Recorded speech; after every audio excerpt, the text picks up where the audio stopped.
The new left-wing Drudge Report. Headline right now, Trump floats election delay, clings to power. This is exactly what I meant. It's exactly what we all knew that they would do. Now they're all going to go with this. And we're going to be in a very tough news cycle for a day or two.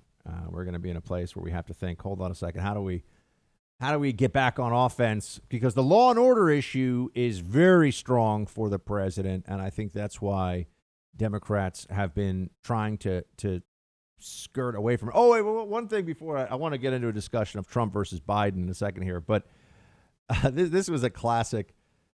I said last night on Twitter, and this is the truth, Antifa is not sending us their best.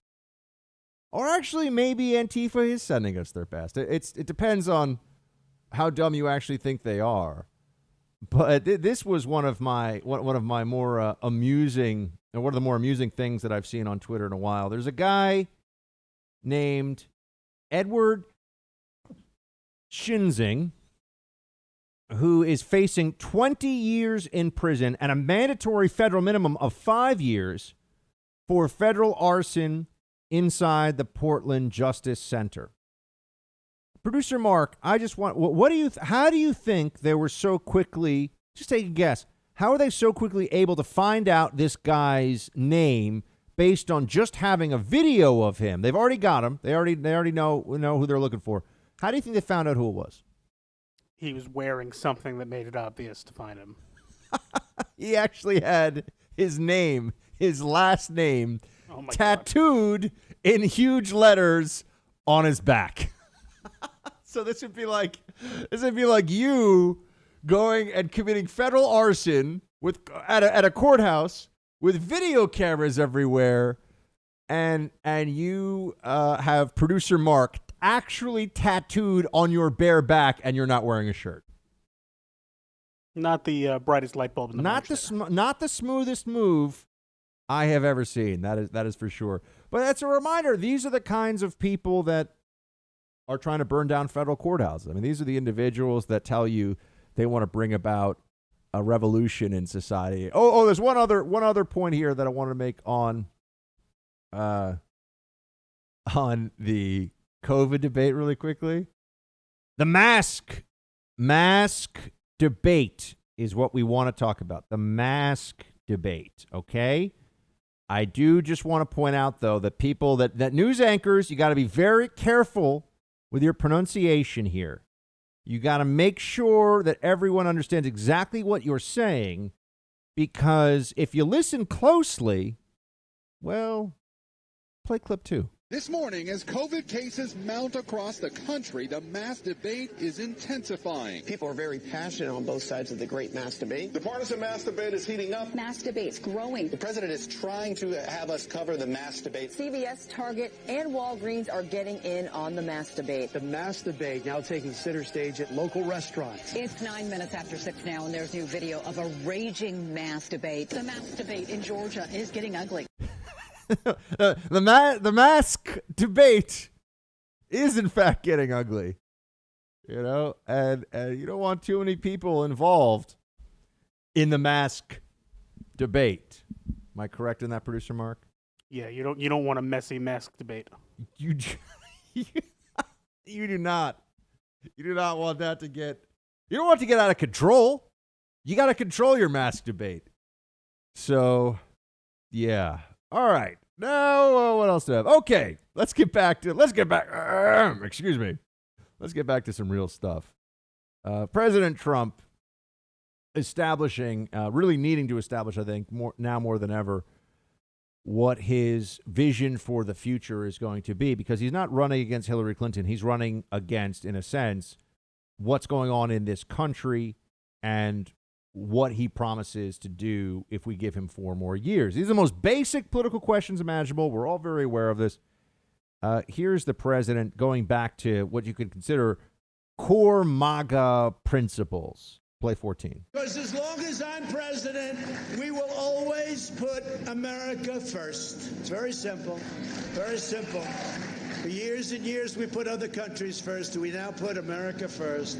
As we have seen in cities and towns across our nation, it's not just Texas oil that the radical Democrats want to destroy. They want to destroy our country. These people are sick. They are sick. And you better get used to hearing it, because they have some real problems. They don't love our country. In any way, shape, or form, they don't love our country. There's no respect for the American way of life. There is no way of life ever in history that's been like the great American way of life. There's no respect, but there is by you, and there is by 95% of our people. Our people love our country, and our people love our anthem, and they love our flag. Remember that. Do you see any patriotism? Do you hear any patriotism from Democrats these days? No, it's just bile. It's just anger. That's the motivating the motivating principle that they have. I mean, that's really what they're sharing with us all the time. They're upset. They're full of rage. They're so unhappy. And they want all the rest of us to be unhappy too. And look, the country is going through a tough time, but you would think perhaps we could come together on this. You would think it would be possible that we could still fight over the best healthcare system, the best foreign policy, but know that we are truly forced to be in this fight against the virus together. Yet they still take a very divisive view of it. They would rather believe that the president doesn't care. And this goes all the way back to the beginning. I remember when, right before the pandemic really hit, and it was very clear to everybody, there was not yet a single U.S. death. Right before the pandemic hit, I was on the Bill Maher show, and it was just me saying, hey, guys, Trump really doesn't want anyone to die from this. They're going to do the best they can. We don't know what we're dealing with and how well it's gone yet. And they were all just, Trump lies. Everyone's going to die because Trump lies. That was it. It didn't matter. Nothing else mattered. They didn't wait to see anything. And that's been the story from them all along. That has been their position. There's been no change. There's been no willingness to see what happens. And they've been trying to score political points the whole time. You know, this does feel like the most politically divided the country has been, certainly maybe since the most bad, the most negative days of the Iraq War. But I think it's much worse right now. The Iraq War, the media made into a thing that was creating so much division for all of us. But it didn't reach into everyone's home and everyone's lives and livelihood the same way this pandemic does. So we're heading into the most divisive political climate in my lifetime. We're heading the most divided political climate, and with the candidate who has the greatest ability to completely unhinge libs. No one else really compares to Donald Trump when it comes to upsetting libs. I've never seen anything like this in my life. So we do need to understand how bad this is going to get, how aggressive, how angry the politics here are going to be, and stay in the fight and also try to maintain a sense of sanity and humor as we go through it. I mean, I think sanity is necessary. I'm sorry, sanity is definitely necessary. I think a sense of humor is definitely necessary for us to stay sane in these times. That's why I wanted to focus on the mask debate for a few moments there. And it's also why I think the president needs, for all of our sakes, to continue to make jokes and to continue to try to make light of things, because otherwise the Democrats win if we're all despairing and miserable and just want to give up. That's the truth of the matter. So that's why I like it when the president, gives them a tough time with some stuff. Play clip 15. They're asking for things, just so you understand, that are impossible. I don't know. I haven't checked recently.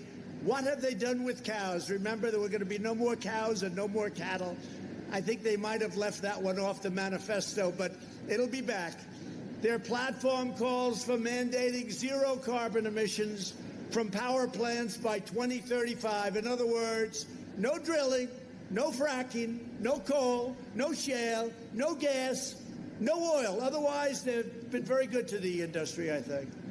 And their platform is insane. I mean, it's crazy. What they're saying is completely absurd. And no serious person who understands how the economy functions, the role of hydrocarbons in our economy, and the history of the energy sector would ever sign on for these things.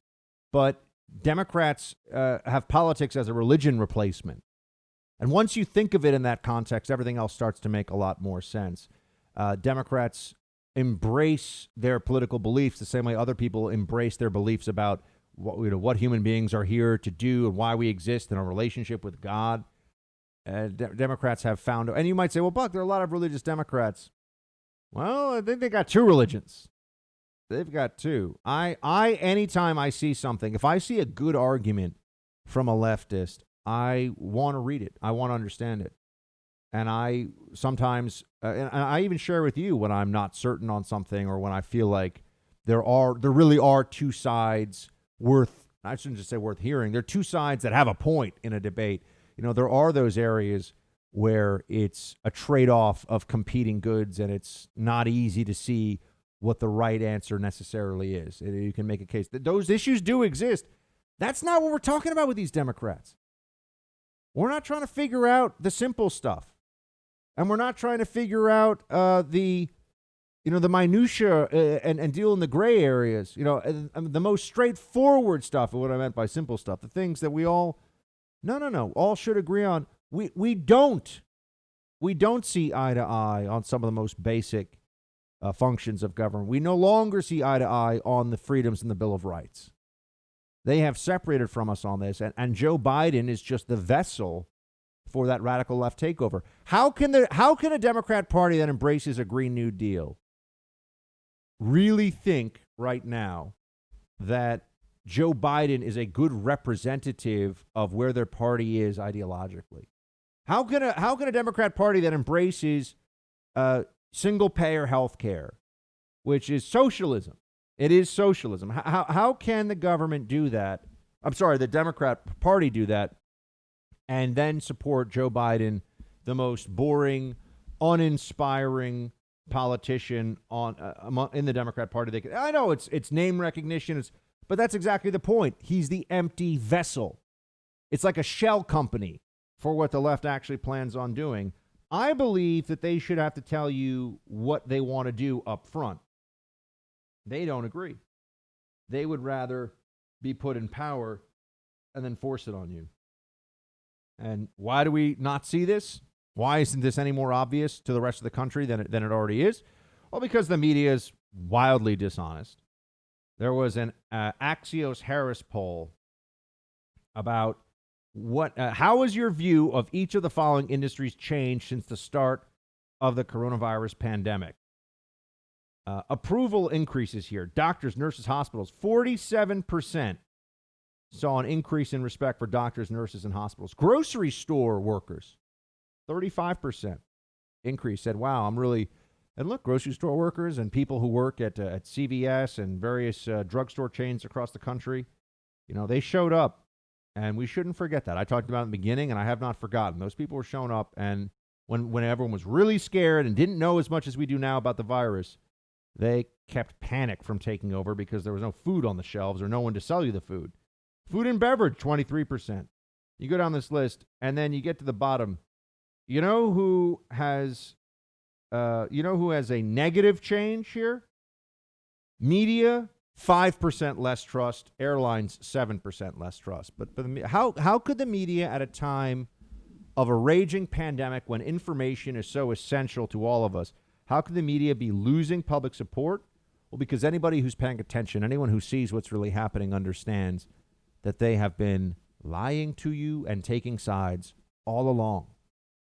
I don't know how we really can change this. We fight against it. We hope that we'll get to a place with a more honest media, but the best thing anyone can do is educate themselves so they understand who is the most honest in the media. Do I have an example that comes to mind of why people don't trust the media? Oh, sure I do. Of course I do. I might as well tell you about it. Fact-checking. You'll often hear about fact-checking. Oh, they fact-check this. They fact-check. Fauci's a fact-checker of the consensus of how to deal with... No, he's not really a fact-checker. But just want to do the Fauci voice. They will often fact check something, though, and all the lib journals will say, see, it's been fact checked. Oh, look at the fact checking that goes on. And when you dig into it, you say, hold on a second. That's not a fact check. That's just an opinion. That's just like your opinion, man. That's all it is. This one, courtesy of the New York Times, about the Barr testimony from earlier this week. The vast majority of them, around 90%, are killed by blacks, mainly by gunfire. Quote, that's the quote that Barr said. The New York Times responded to this. They fact-checked this, that 90% of blacks who are killed by other blacks. That's the statement that Attorney General Bill Barr made, and it was fact-checked by the New York Times, and they said it was, quote, misleading. Mr. Barr cited this statistic to argue that the threat to black lives posed by crime on the streets is massively greater than any threat posed by police misconduct. He is correct that about 88.9% of black murder victims were killed by black perpetrators in 2018. But left unsaid was the fact that murder victims and their perpetrators are overwhelmingly of the same race or ethnicity. 80.7% of white murder victims were killed by white perpetrators, and 68.4% of Latino murder victims by other Latinos. That's just additional facts. That's not a fact check of the fact that he used. Is the New York Times so stupid that they don't know that? No, of course not. That wouldn't make any sense. That's bizarre. But that's what they do. Because all that really matters is to find a justification to claim that what the Attorney General said is misleading. That's all. Everything else is secondary. They just got to get to that point, that position. So I think it's important for all of us to see it. You know, that's a perfect example. How could they in good faith say that is a fact check? It is absolutely not a fact check. But, you know, the media is going to keep just being full of it all the time, as we know. They're not going to change. They're never going to say, you know what? We've been frauds all along here. CNN is the commie news network. You know, we've been lying about. Nope, that's never going to happen. So what can we do? Keep fighting against them. Keep telling the truth. Keep coming to the Freedom Hut. Pass the buck. That's right. Tell people. Download this show on the Apple Podcast Store or Spotify. Also go to bucksexton.com. You can listen there and all kinds of good stuff. So that's what you can do. How about that?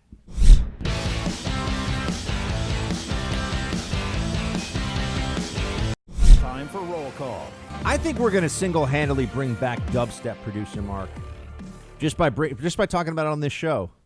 People will be like, dubstep, perhaps I will download some of that. And then, actually, most of this audience would think it's terrible, probably. Yeah, but and you need to be in, like, a dance club for dubstep. Right, no one's which going is to any not dance clubs right now. I mean, I could do a dance club of one here in the Freedom Hut, but producer Mark doesn't want to see that. That's not. Well, luckily, I don't see you. That would be producer Nick's problem, really. That would be producer Nick's problem. He would be the one that sees it, and he doesn't need any of that. So, yeah, anyway, we got the dubstep there. You know, another thing during pandemic, I've been fighting this, but my man Jesse Kelly, who was also on the First, and a buddy of mine, he likes the Call of Duty. I like the Call of Duty.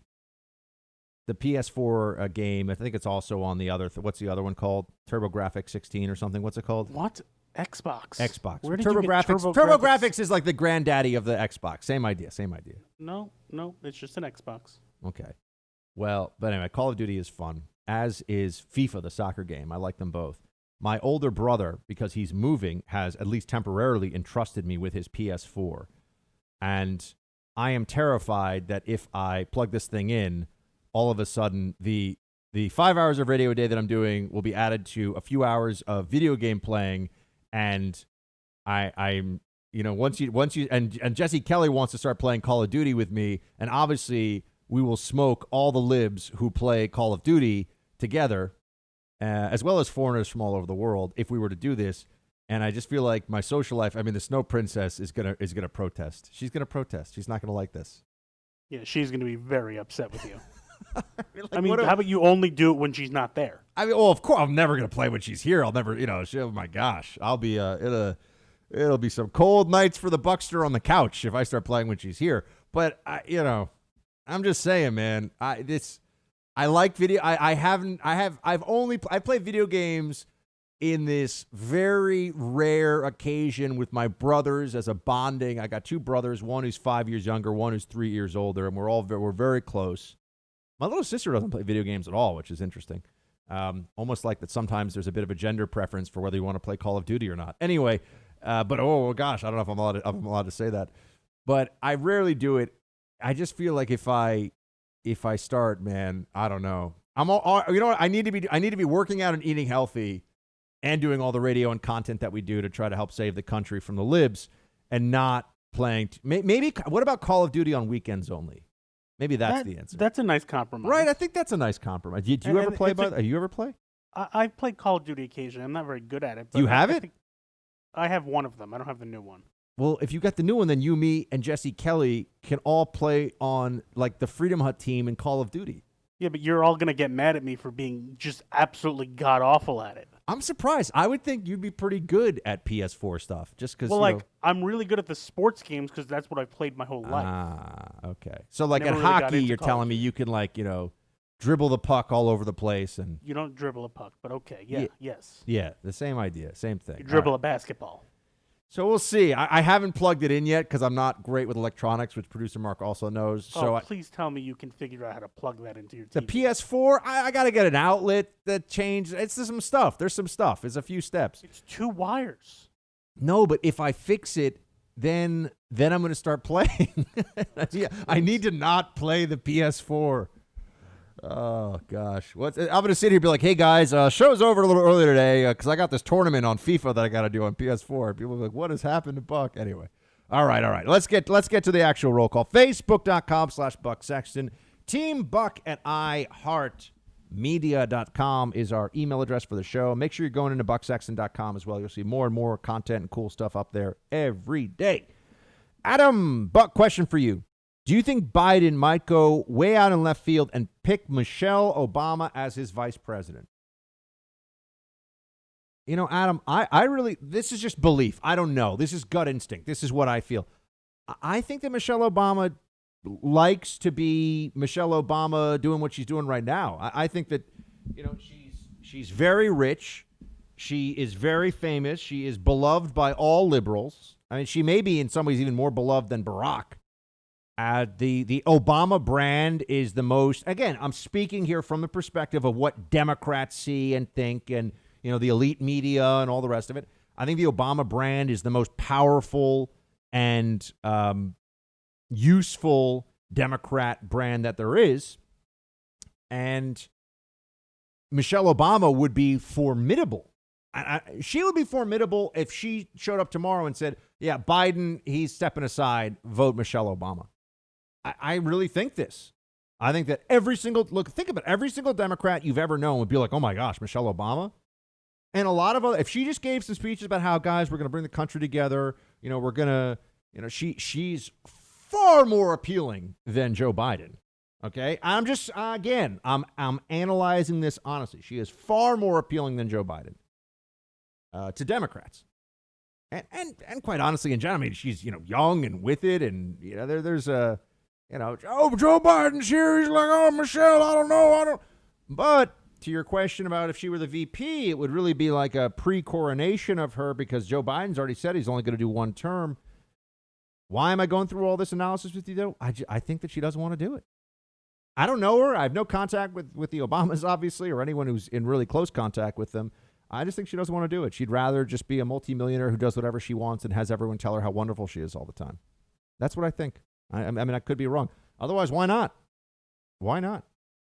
She'd be a very formidable candidate for Donald Trump at a time when, the Trump administration has got a lot of challenges. So I just think she doesn't want to do it. And they can't make her do it. They can't make her do it. Eric, hey, Buck, hope you had a nice vacation with the fam. Happy birthday to Mr. Sexton. Well, thank you so much, Eric. My dad appreciates that. So remember movies when the local cops get mad when the feds come in? Why are the libs acting like this is new? Also, that moron Chris Hayes tweeted this is kidnapping when the NYPD arrested someone recently. Let's just find old footage of this under Obama and put it to bed. You know it's out there. Best way to shut up libs. Eric, as for, the Feds showing up and controlling things in every movie, we all know it's, the Feds are here. This is Special Agent Johnson, and this is Special Agent Johnson. No relation. Those of you who are diehard fans know what I'm talking about. The Feds come in and they take over. We all know this from watching movies because of federal supremacy, and that's just the way that it goes. And the federal law is very intertwined with so many state and local laws that it would be really hard to separate it out in a way where there's not a major criminal issue at the local level that you couldn't make a case if the feds want to, anything that's drug related, anything that's gun related, there's all these things that the feds can get involved in if they want to. Now that I don't agree with that, but that's the way it is. Let's see here. Next up is John. Eric, you also said, what about finding old footage of this under Obama? No. Don't think that when you prove the double standard, they will abandon the double standard. They will just use the double standard. There's no difference. They'll say, but it was different under Obama because of, and they'll say something, and you'll say, well, that's insane. And they'll say, whatever. Too bad. What are you going to do about it? John and Angie. So glad you're on the first. We have followed you since you were on the Blaze. Good to still enjoy the like-minded explanations and discussions you provide. Well, John and Angie, thank you so much. From the Blaze, wow, we're going back years now. Some of you, I guess it's going to be for me, next June will be 10 years working in media. 10 years since I was an intelligence officer in the CIA. It's been 10 years. That's crazy. Producer Mark, weren't you were like in the first grade 10 years ago. I was probably just about to graduate high school 10 years ago. Whatever. It's close enough. But yeah, you were a youngin'. Man, I was when you were graduating high school, dude, I was getting back from Afghanistan. So, just saying. Lucky you. All right, Melanie. Buck, I love your show, and producer Mark. But tonight you were talking about my favorite show, Bosch. The show is based off of Michael Connelly books. Titus is amazing. His bracelet has a very sweet story involving his daughter. He wears it in almost all his movies, Shields High. Melanie, interesting. I was not aware of that. I do, so I don't know what the story is. I just know that LA guys wear, it's not even just about him. LA guys wear bracelets. I know it's true. Producer Mark even knows. LA guys wear bracelets. Not all of them, but a lot of them. And you're like, what's with all the bracelets? But if there's a nice story, then behind it, there's a nice story. Bosch is excellent. Producer Mark, I think you would like it. And producer Nick, you too. I'll add it to the list. Amazon Prime. You should. What are you watching these days? The Mets. How often? Baseball is like every day, isn't it? Every like day, yeah. All the time. So they make me miserable once a day. It's great. Have they won yet? Yeah, I mean, they're like 500. Okay, well, that's good. Yeah, sure. Better than it could have been. Who's the best player on the Mets? Jacob deGrom. He's arguably the best pitcher in baseball. I did not know that. Yeah, he's won 2 Cy Young awards in a row, which is the equivalent of Pitcher of the Year. No, I know it's Cy Young. Come on. All right, I'm not a communist. You know almost nothing about most sports. Yeah, but I mean, I heard of the Cy Young Award, so and then there's the other thing where they have the guy, the football guy, the big trophy for the college, the Heisman. Heisman. See, I know the things about all the stuff. Let's see. Anyway, Bosch, I highly recommend. Producer Nick, you should check it out. For me, it's not quite as good as The Wire, but there's some some of the same actors are in both series, and it's very well done. It's a very strong show, and I'm a little late to the game with it, I know, but I can highly recommend it to you. If you like any kind of cop drama stuff, Bosch is really good. Dave, Buck, I follow media very closely every day, mostly sports, but I listen to your podcast every day for a reason. You are more concerned with truth than other political commentators out there. You have a massive burden on your shoulders, and you're embracing it. It's so refreshing to tune in, whether it's live streaming or podcast. I prefer podcast. It's different. It's energizing to all of us that are tired of the same old, same old. You and producer Mark are a fantastic duo. Please keep being unique and not having views that are stale and repetitive. Take care and keep up the great work you're doing. It's obvious you're working harder than 99% of the lazy journalist hacks out there. Shields high. Producer Mark, can we give each other a virtual high five? Because, you know, it's nice, man. We do work. You know, I work very hard. Producer Mark works his butt off. Producer Nick is there helping us on the video broadcast every day of the show on the 1st. And look, I'm very proud of the product that we turn out in general, but especially under this pandemic and stuff. So it's nice. We appreciate the shout outs. You know, we do. We appreciate it. It also cancels out the occasional death threat. And I'm just like, why are libs so crazy? Producer Mark, why are they so crazy? I still haven't figured it out, Buck. I'm wondering.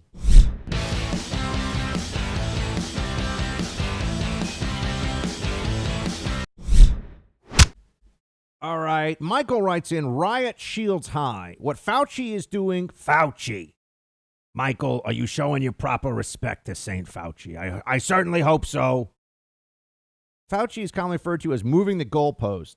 But to me, what he enjoys doing is removing another chair. I can't wait until all the governors mandate we all wear pink jumpsuits. Why pink jumpsuits? Is that a thing? No, he's just making up something ridiculous that they would make us wear. That's what I thought. Okay, just making sure. I was like, is there a pink jumpsuit reference that I'm missing here? But you know, that's why I gotta check in on the young millennials to see what they're saying about all this stuff. I did get accused on Instagram recently of being too old for social media, which was really mean. Someone wrote on Instagram very meanly, a young woman, that I was too old for social media. I was like, wow. I mean, there's a lot of ways to come at me, but I wasn't expecting that one. I mean, I have had to explain some very basic stuff to you. Yeah, but I mean, that doesn't mean I'm not allowed. It's not like I'm banned from social media. No, it's not that you're not allowed. I'm not even 40 yet. Yeah, you're just not very tech savvy. Yeah, it's crazy.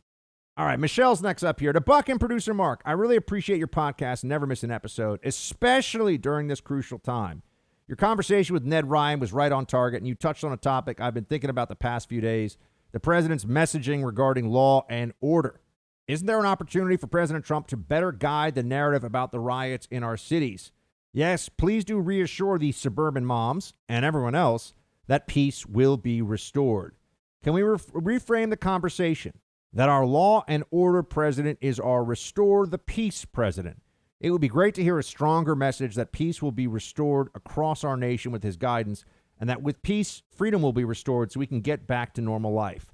I'm in Los Angeles, and between COVID lockdown and staying at home to avoid not-so-peaceful protests, I'm ready for a return to normalcy. Well, Michelle, we are with you on that. It has been a rough go here. 2020 sucks. I'm just going to say it. It's a bad year so far.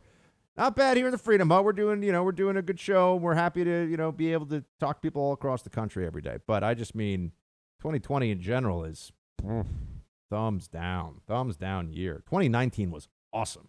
I had a great 2019. 2020 so far, I think it stinks for everyone. Like, unless you're Jeff Bezos, 2020 has been horrible. And even Bezos doesn't. What's another 10 billion or 15 billion? It doesn't care. When you're that rich, it doesn't even matter. 20 billion, 50 billion, you're never going to spend it, and you can buy anything you want. Okay, so it's like unlimited money. About the money, he can just go wherever he wants to quarantine. Yeah, of course. Probably quarantine on his own island. Oh, if I had Jeff Bezos money, I would definitely build like the ultimate private island situation. No question about it. Of course. That's the way to do it. All right. Jonah writes, your impressions are usually funny, but when you combine Biden with the hitchhiker from There's Something About Mary, I lost it. LOL. There are a few movies that I regularly quote, and that's one of them that seems to apply to everything somehow. Thanks for always being such an articulate voice of reason with a sense of humor. Both you guys are great. Well, Jonah, man, thank you. I'm glad. And just remember, There's Something About Mary is a film that you would not be able to make these days. I don't even think you really could get away with watching it without people questioning things about you. It's that movie. Go back and see it. You would never be able to make that movie today. I mean, there's a few movies that are like that. People have pointed to Blazing Saddles, but There's Something About Mary. It's the only movie I was ever carded for trying to see as well when I was a teenager. I got carded to go see that movie, which I always remember. All right, everybody, please do pass the buck. Tell somebody about the show. Huge favor to all of us here in the Freedom Hut.